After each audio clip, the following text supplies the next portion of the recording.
Absolutely. Thank you so much for the time to give us some more insight on the album. Congrats on all the fun Great, things. great questions, by the way. You really came at me with some great You're questions. the best. I mean, you have to. You crushed it. It's Taylor Swift. We have to do it. Taylor, hello. How are you? So good. How are you doing? I'm fantastic. It's great to talk. Here's Taylor Swift's full interview with Scott Mills on Radio 2's Breakfast Show on Monday, October 6th, to chat about her new 12th studio album, The Life of a Showgirl. It's quite long, but full of surprises about her relationship with Travis Kelce right up until the end. I'm Tavies87. Here we go. Taylor on Travis Kelce's 36th birthday. Scott, happy birthday. Taylor, what? Wait, laughs. Scott, are you the first giver? Actually, Wyatt, she's really smart. Well, I heard Jason's daughter is really cute. Taylor, she's an angel. Wow, what does she have? I can't give more details, but it kind of pissed him off. Scott, why? Taylor, well, she drew me for Travis's birthday, and he was pretty mad. They both laughed. Interview was interrupted before changing the subject to the most important topic, the wedding. Taylor on what connects her and Travis. I love the person that I am with because he loves what I do and he loves how much I am fulfilled by making art and making music. That's the coolest thing about Travis. Like, he is so passionate about what he does that me being passionate about what I do, it connects us. There's no point in time where he's going to be like, I'm really upset that you're still making the music. We're not hiring a wedding planner, you're doing it all yourself. Taylor on wedding plans. I think that I'm really right now just really stoked about the idea that I get to marry this person. And so I'm going to think about that, and then I'm going to put out this album, and then I'm going to think about other things after that. Scott, I love how supportive you are of each other. It's so good. Yeah, and it just is the most fun thing in the world to be able to support each other and the polarity of how different our jobs are. Scott, massively. Taylor, but there's a lot of similarities too. Scott, in what way? Taylor, we both as a living, as a job, as a passion, perform for 3.5 hours in NFL stadiums. We both do 3.5 hour shows to entertain people for 3.5 hours in NFL stadiums. When I'm in those stadiums, it's a dressing room, but when he's in those exact same stadiums, it's a locker room. Scott, I never thought about that. Taylor, for him, it's practice. For me, it's rehearsal. For him, it's a game. For me, it's a show. We just call them different things. It's a very similar thing. We both have teams. It's very similar. And we're both competitive, in fun ways, not in ways that eat away at us, but just we just love it. Taylor on being miserable when making the Tortured Poets department. The cool thing about this record is that I'm in a very similar space in my life as to when I wrote it, and now that I'm putting it out, which is nice. It's nice when those things are not incongruous. With the last record, I was in such a different place in my life when I wrote it. Scott, then when you put it out, yeah, just miserable. And then when I put it out, I was so happy. So it was oh, I love this art. I love this beautiful art about misery. I, however, am not miserable anymore, so it feels weird to talk about the record because it's you can be proud of the work, but you can also just not relate to that person you were. Anyway. Taylor on her wedding plans and debunking fan myths about it being her last album release. Scott, next one. Which has the biggest production value, the Eras Tour? Do you think it's weird that we say Eras and not Eras? No, you can call it whatever you want. So which has the biggest production values, the Eras Tour or your forthcoming wedding? Oh my gosh, you know what? I'm doing one thing at a time. Right now I'm doing this. You're not hiring a wedding planner, you're doing it all yourself. I don't know, I think that I'm really right now just really stoked about the idea that I get to marry this person. And so I'm I'm gonna think about that, and then I'm gonna put out this album, and then I'm gonna think about other things after that. You know what I mean? Just to put you into a window into the psyche of where I'm at right now, because that's a whole thing. But this is a whole thing, like talking to you about music that I'm really proud of. So I'm going to. Taylor, don't tell me this is your last album. What? No. I just saw some fans going, well, she's going to get married, and then she's going to have children, and then she's going to be the last album. Taylor, it's a shockingly offensive thing to say, Taylor laughs. Scott, absolutely. It is not the last album.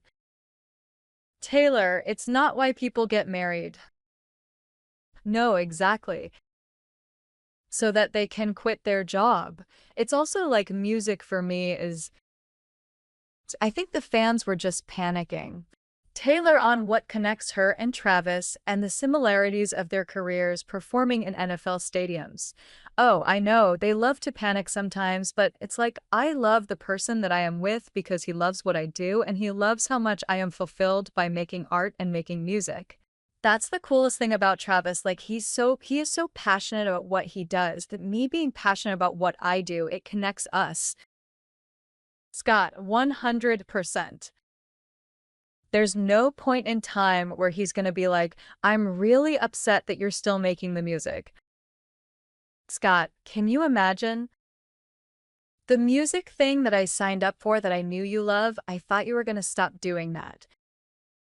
I love how supportive you are of each other. It's so good. Yeah, and it just is the most fun thing in the world to be able to support each other and the sort of the polarity of how different our jobs are. Scott, massively. Taylor, but there's a lot of similarities too. Scott, in what way? Taylor, we both, as a living, as a job, as a passion, perform for 3.5 hours in NFL stadiums. We both do 3.5 hour shows to entertain people for 3.5 hours in NFL stadiums. When I'm in those stadiums, it's a dressing room, but when he's in those exact same stadiums, it's a locker room. Scott, I never thought about that. For him, it's practice.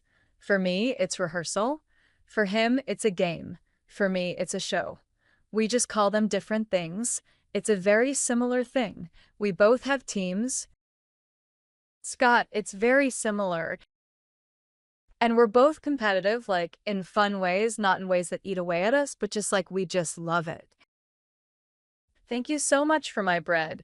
I'm so pleased with it. Can you tell? I'm so glad that you're excited. Oh yeah, look at the cats. No, you're like hugging it. It's really nice. Scott, thank you. I'm already eating it. No, it was the look on your face when you did the interview that I was like, I'm gonna have to do some baking for you. I really appreciate it. Thank you so much. I'm really glad. I hope you like it. I hope you'll let us know if you like it. I'm still like, I love feedback. I will give that to you. And congratulations on this incredible album, The Life of a Showgirl. Taylor, thank you so much. This was so fun talking to you. Taylor Swift on keeping her new album a secret and her phenomenal close circle of friends who don't snitch.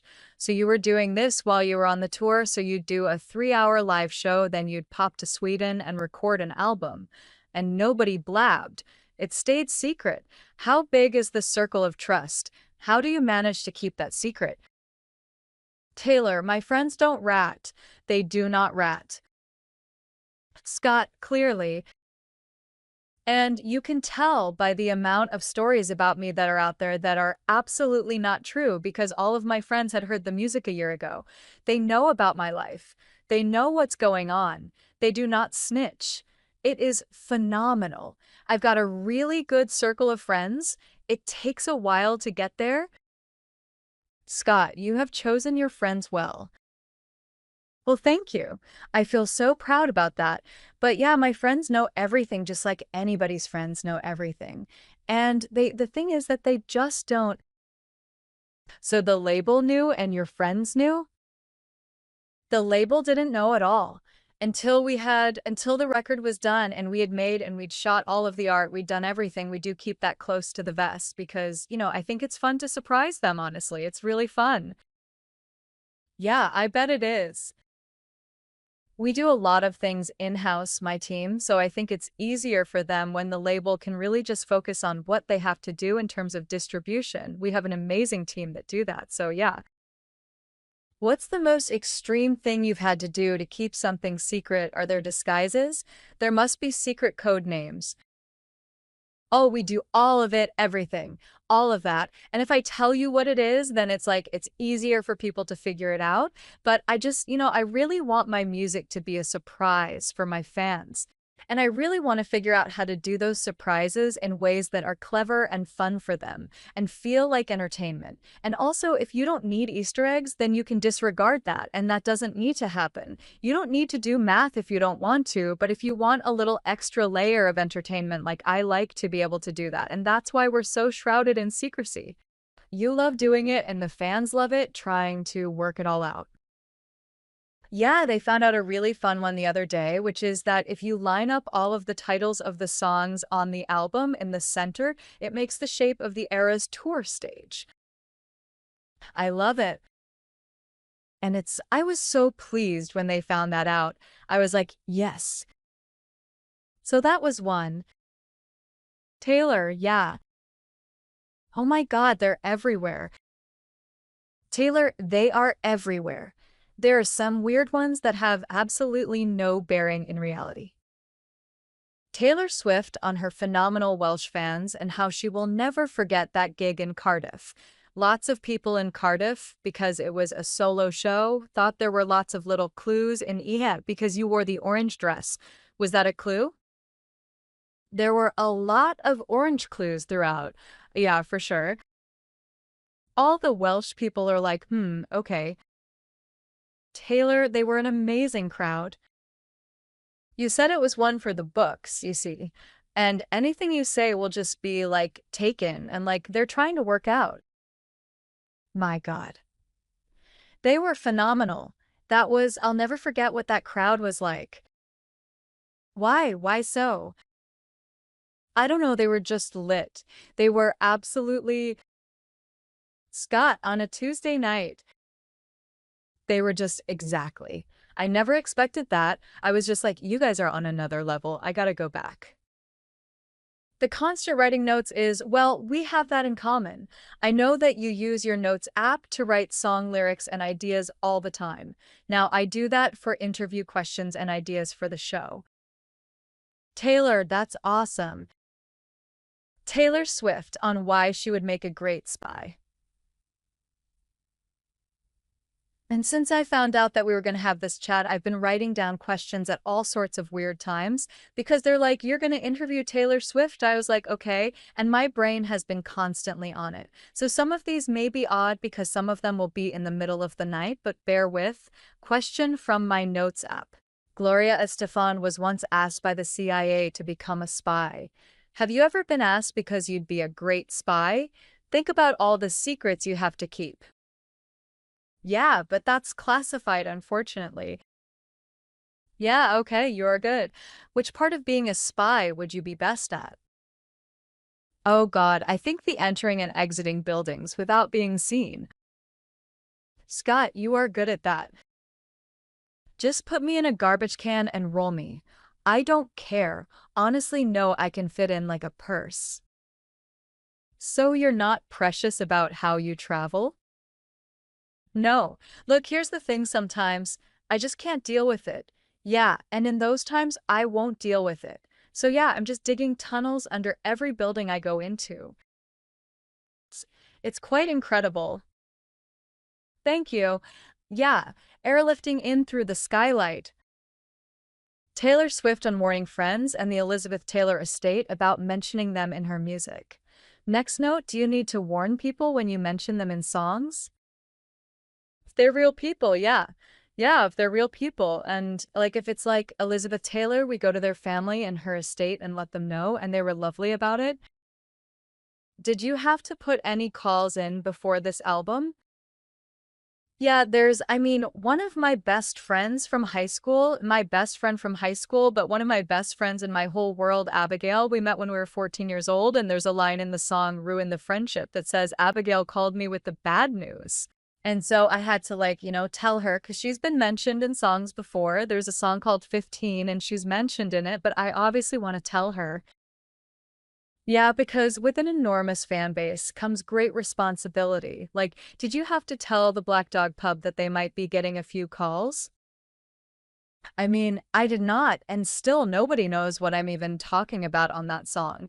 They think they know, but they have no idea. But you know, but they don't know. Yeah, and that's the one thing. Taylor on making the new album and surprising her fans. Next note, when you're on stage, you can't experience what the fans see.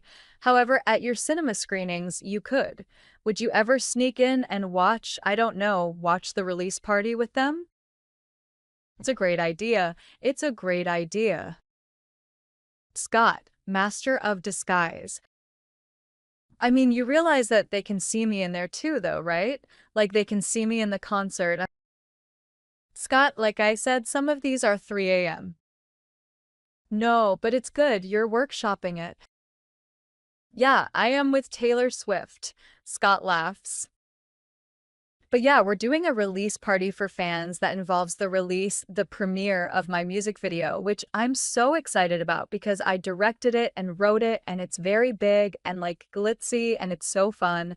And it's supposed to be like the day in the life of a showgirl, right?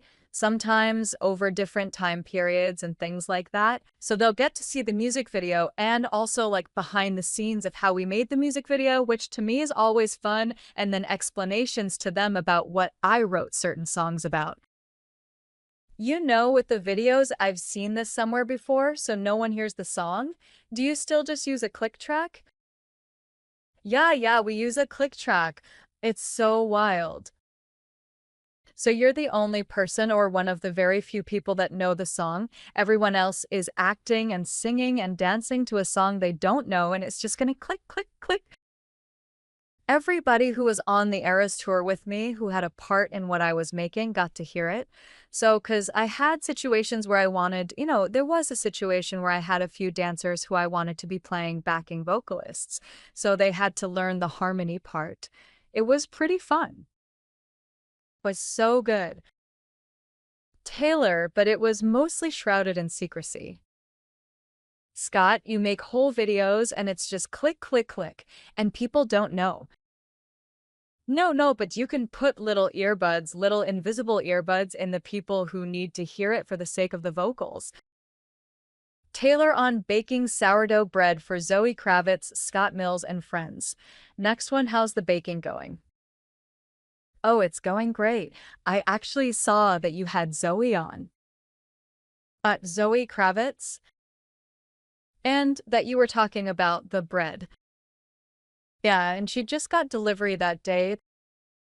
Yeah, and you were like very sweet about the bread, the sourdough, so I've got this for you. Aw, you haven't. Thank you so much. Taylor, I've been baking. Oh, it's big. Blueberry? It's blueberry lemon sourdough. I really hope you like it, 'cause it was the sweetest look on your face when she told you about the bread. I was just so impressed. Taylor, really? Yeah, and she was like, having a bread doesn't matter. It's from Taylor Swift. Having a bread delivery from anyone is pretty cool. I was like, I agree. Taylor, well, Zoe's extremely cool about everything. She is. She's like, yeah, what? But like, you were very, very like lovely about the idea of receiving bread. So here you go. This one is for you. The cat stickers were chosen specifically with you in mind. Scott, I love it. Taylor, I hope you'll like it. Thank you so much. What's your current specialty apart from this? Do you bake and deliver to your friends? Yeah, it's just the baking and the cooking that really... Scott, is it always sourdough? Sourdough is like my favorite because I'm going to tell you something right now. Like, it's really hard for me to stop talking about bread once I start. Scott, that's okay. But there's a lot of health benefits to sourdough, like my friends who are gluten-free can eat this bread because of the enzymes in it. Anyway, it breaks down the carbohydrates and the gluten. And I'm going to stop now because I have to, or else I won't stop talking about the bread. But I do love baking, I love cooking, I love just any kind of food-related hobbies. And I didn't really have very many hobbies when I was on the Eras tour because I could barely lift my arms or walk. Taylor on making the life of a showgirl during the Eras tour. Oh, here we go. Taylor Swift. Hello, how are you? I'm really good. I'm so happy to be just staring into your eyes. And here we go. Taylor, here we go. I want to say congratulations on the life of a showgirl. I literally came out of a room listening to it a few minutes ago. I'm pretty blown away. Taylor, thank you so much. Scott, I really am. I really like it too. I'm so happy that you. I don't think this is a ridiculous assumption. I think you're going to break all the records. Taylor, all of them. I think you are. Since time began, I think all the music's going to explode. All the music is going to explode is such a. I would love to have people feel really great about it, and wouldn't that be fun if like even just one record got broken? I don't know what they are really right now that we're talking about, but that sounds really fun. I do know what they are, but we haven't got time, but I think you're going to break a lot of them. Taylor, thank you. Scott, tell us why the life of a showgirl it has glitz and glamour and sparkle. Was it inspired by the Eras tour? I think so. I think the energy that I felt on that tour, it was so big and infectious, and I wrote most of this while I was on that tour. So it's like I would go from 3 shows in a stadium, fly to Sweden, fly back to the tour, fly to Sweden. And it sounds like sort of an impossible feat or a ridiculous challenge to take on, but at that point in the tour, I was so physically exhausted that I kind of needed to get back in that creative space, and that fueled me past physical exhaustion. I was gonna say though, that show was not a short show. No, it was 3.5 hours long. Scott, a complex show. Really complex. But really, every time I would just collapse into bed at night after the show, I'd just be like, I take the longest, deepest sigh of just like, we managed to do it again. It was so impressive to watch. It's a show you have to like survive. Every now and then I'm like, we survived it again. Scott, it blew me away. Taylor, thank you. Thank you for coming. Honestly, I don't think I've seen a pop concert like it. Thank you so much. And then you'll be in Gelsenkirchen 1 minute, and then you'll fly off and see Max in Stockholm and do another song. Yes, actually, legitimately, that's what happened. Scott, I love it. Taylor, we ended up capturing lightning in a bottle when we got back in the studio. The three of us, Shellback, Max Martin, and I, had not worked together since the Reputation album, which is 8 years ago now. And it was just so cool to get back to it because it felt a little bit like Shellback and I are of similar age, and Max is a little older than us. So it was like when we were in our early 20s working with him, it felt a little bit like we were the proteges and he was the mentor. And this time around, it felt like all three of us, like it was a triangle of equal magnitude, you know?